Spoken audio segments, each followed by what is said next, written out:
This is the Kingbull Hunter 2.0 electric fat tire mountain bike. It comes equipped with a 750 watt motor, a range up to 55 miles, massive 26 by 4 inch CST tires, and a payload capacity of 400 pounds. Not to mention it comes in right at around $1,000, which is why we're going to be testing this out to see whether or not it is the best budget fat tire e-bike that you can buy. To do that, we'll be breaking down this video into 4 different parts. We'll start off with the unboxing of the bike, and then we'll quickly move into the build process where I will build out the bike step by step. Then we'll get to my favorite part, riding the e-bike, where we will test out brakes, speed, handling, among other things. And then lastly, I'll give you an overview and my final thoughts as to why I think this e-bike might be right for you. Now, before we get started, I must say that I was sent this e-bike to review. However, all of my thoughts and opinions are my own. And with that being said, let's unbox this e-bike.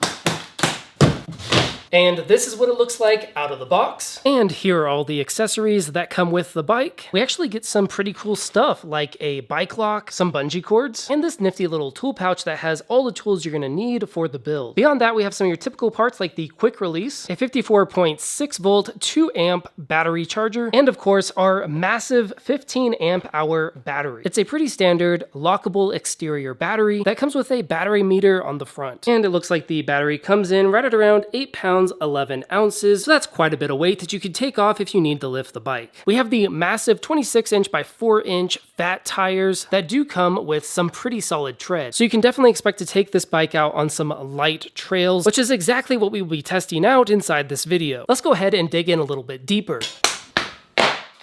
When it comes to the motor, we have a 750 watt rear hub motor, and we have a cadence sensor instead of a torque sensor. We get other little things like an integrated brake light, a pretty massive integrated headlight, and a lockable front suspension. Our first step in the build process is going to be putting on the front wheel. Start by removing the placement bar, then we take the front wheel and position it in between the forks. But before we do, we remove the yellow spacer from the brake caliper, and then check to make sure that the brake rotor fits. The last thing that we do is install the quick release axle. Next came the handlebar install, which was pretty easy overall. You just have to remove the screws on the cage, set the handlebar in, and then tighten it down. After that came the headlight and fender install, which was only 1 screw. After it was all put together, I made sure everything was straight and tightened down the screws on the head tube. From there, it was very easy installs like the bike seat that came with a quick release for easy adjustment. The rear fender and the rear rack went on simply with just a few screws, and then lastly, I put on the pedals. And then this was the final result. As far as the control panel goes, we have quite a bit going on here. On the left side, we have our power button. If you hold that, it will turn on the LCD screen. It also looks like these buttons are backlit, so you could easily see them in the dark. Also on the left side, we have our headlight switch, and honestly, we get a pretty nice bright headlight. We also have our horn button,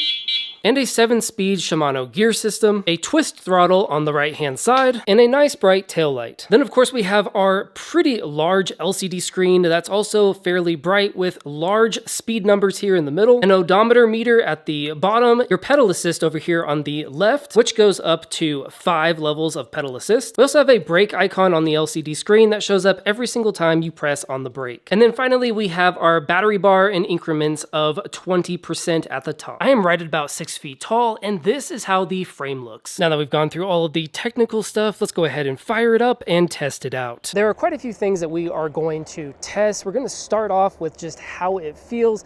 I have a few bumps that I'm hitting right now on the road, and that front suspension is handling them no problem. It feels pretty smooth overall because of those fat tires and the front suspension, so overall I'm really happy with this. If you're on very smooth roads, you could always lock out the suspension and make it a little bit less squishy, but I like the suspension. I think it's really good, especially if you have potholes and different bumps like I'm running into on these roads. It's also handling this fairly rocky dirt trail like a champ, and once again, that's the fat tires coming in with the front suspension. Obviously, if we had full suspension, it would be a little bit smoother, but that's going to add extra weight that we really don't need with a bike this heavy. So overall, as far as ride experience goes, I think that this offers a very smooth ride experience because of those larger fat tires. We'll test out the top speed of each pedal assist mode and throttle mode with our gears set on the highest gear level for each assist mode. Starting off with pedal assist number 1, we're getting about 9 miles per hour at a normal pedaling speed. If I use the throttle, it looks looks like we are topping out right at about 9.7, 9.6. Let's go ahead and switch it to pedal assist number 2. And it looks like we are topping out right at about 14 miles an hour.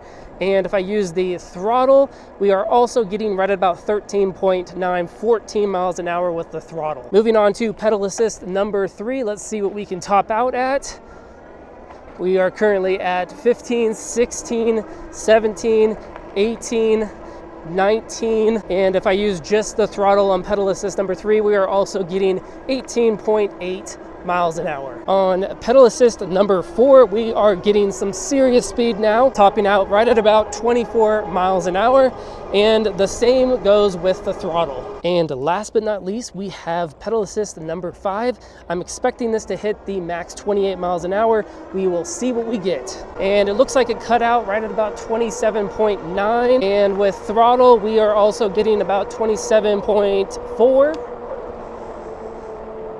We were right around in that range of that 28 miles an hour with pedal assist number 5.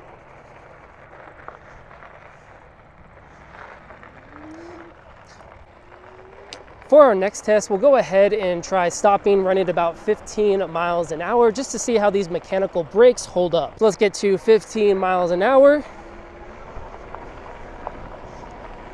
There we go, and then I would say it took about 10 feet to come to a full stop, traveling about 15 miles an hour, which in my opinion isn't bad for mechanical disc brakes. Overall, the Kingbull Hunter 2 offers a smooth ride because of those large fat tires, and it can reach super fast speeds of up to 28 miles an hour, including using the throttle only. Honestly, I'm pretty impressed and satisfied with the ride overall. When it comes down to it, you're getting a very capable electric fat tire e-bike with the Kingbull Hunter 2.0. There are a lot of features and qualities that make this a steal around that $1,000 price point. I thoroughly enjoyed testing out the 750 watt rear hub motor, and having a 15 amp hour battery is also not a bad accessory. Overall, it was a very smooth ride. I do wish that it had metal fenders, but that is a very small caveat in a list of amazing features. I really did appreciate the different gaps of speed between the pedal assist levels. If I wanted to go below 10 miles an hour, I could stay in pedal assist 1 and the throttle would be capped underneath 10. But if I wanted to really crank up the speed, I could go into pedal assist 4 or 5 and the throttle will match those speeds. I was very impressed with the mechanical disc brakes. They were able to stop the bike within 10 feet at traveling 15 miles an hour, which I think is pretty good for mechanical disc brakes. The bike itself also looks great. The integrated wires are seamless, and I do appreciate the integrated taillight. If you're looking for a mountain fat tire electric bike, then I highly recommend checking out the Kingbull Hunter 2 as one of the better options for a budget fat tire e-bike